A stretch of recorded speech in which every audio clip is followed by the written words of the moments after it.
بہت طرح کی پریشانیاں آتی ہیں، لیکن ایک بات پکی ہے کہ ہمیں اللہ نے جس حال میں رکھا ہے وہ بہت بہترین حال ہے. ہر بندے کو اللہ نے بہترین حال میں رکھا ہوا ہے. ایک صاحب تھے تو وہ پریشان تھے کہ جی میں تو بہت پریشان ہوں. تو ان کو کہا گیا کہ اچھا بھائی آپ ایسا کرو کہ پورے شہر میں جو آپ کو سب سے بہترین حال میں آدمی نظر آتا ہے نا، تم اس کی جیسی دعا مانگ لو. وہ پورے شہر میں گیا. اس کو ایک جگہ ایک جیولر نظر آیا جس کی دکان پہ گاہکوں کا تانتا بندھا ہوا تھا.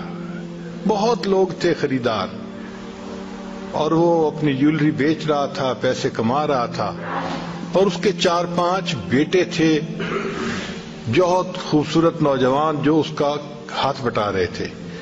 اب اس بندے نے فیصلہ کیا کہ یہ شہر کا سب سے زیادہ خوش قسمت انسان ہے، میں اس جیسا بننے کی نیت کرتا ہوں. چنانچہ جب اس نے دل میں سوچ لیا تو چاہتا تھا کہ میں دعا مانگوں. پھر خیال آیا کہ میں اس سے پوچھ تو لوں کہ یہ کیسی زندگی گزار رہا ہے.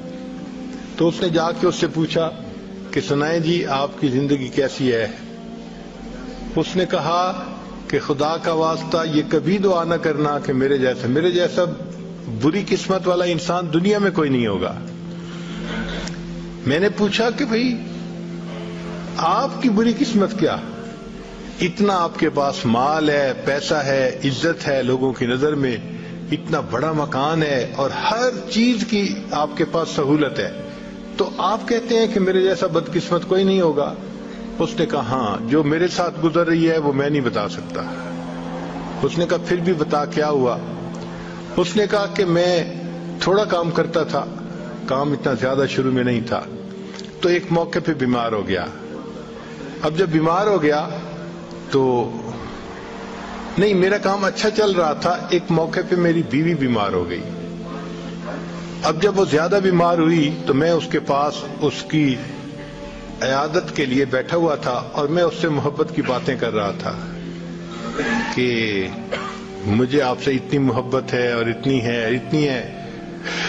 وہ خوبصورت تھی، اچھی شکل کی تھی. اس دوران اس نے مجھے کہا کہ ہاں میں تو اب مر رہی ہوں، تو میں جیسے ہی مروں گی تو دوسری شادی کرے گا اور تو اپنی زندگی گزارے گا، مجھ سے تمہیں کیا ہے؟ کہتے ہیں کہ میں نے اسے کہا کہ نہیں میں تمہارے بعد دوسری شادی نہیں کروں گا. تو اس نے کہا کہ اچھا میرے بعد دوسری شادی نہیں کرو گے، اس کی کوئی مجھے کوئی ثبوت پیش کرو. کہتے ہیں کہ اس کی محبت میں اس قدر گرفتار تھا کہ ہمارے قریب کوئی حکیم رہتا تھا، تو میں نے اس سے جا کے کہا کہ بھئی مجھے کوئی ایسی دوائی کھانی ہے کہ جس کے بعد میرے اندر عورت کی جو طلب ہے وہ ہی ختم ہو جائے، شہوت ہی ختم ہو جائے. تو اس نے مجھے ایک دوائی دے دی اور میں نے اس بیوی کو دکھا کے وہ دوائی کھا لی.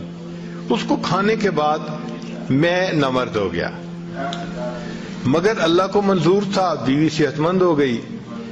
اب جب کچھ عرصہ وہ صحت مند رہی تو اس نے مجھ سے مطالبہ شروع کر دیا کہ بھئی تم میرے خامند ہو تو میری ضرورت کو پورا کرو. اب میں ضرورت پورا کرنے کے قابل نہیں تھا، تو وہ پھر اس کے اندر بغاوت آ گئی، وہ دین سے بھی دور ہو گئی اور اس نے ادھر ادھر حرام کے تعلقات پیدا کر لیے. تو کہتے ہیں کہ یہ جو 5 بیٹے تمہیں نظر آ رہے ہیں یہ میرے نہیں ہیں، یہ میری بیوی کے ہیں، مگر ہیں غیر مردوں سے.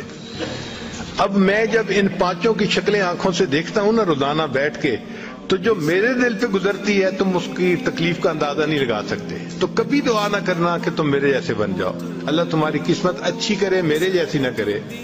تو دیکھو اس بندے نے اپنی طرف سے سمجھا تھا کہ یہ سب سے دنیا شہر کا خوش قسمت انسان ہے، اور اس کو کیا پتا تھا کہ اس انسان کے ساتھ کیا بیت رہی ہے، اس کے دل پہ کیا دکھ ہے، کیا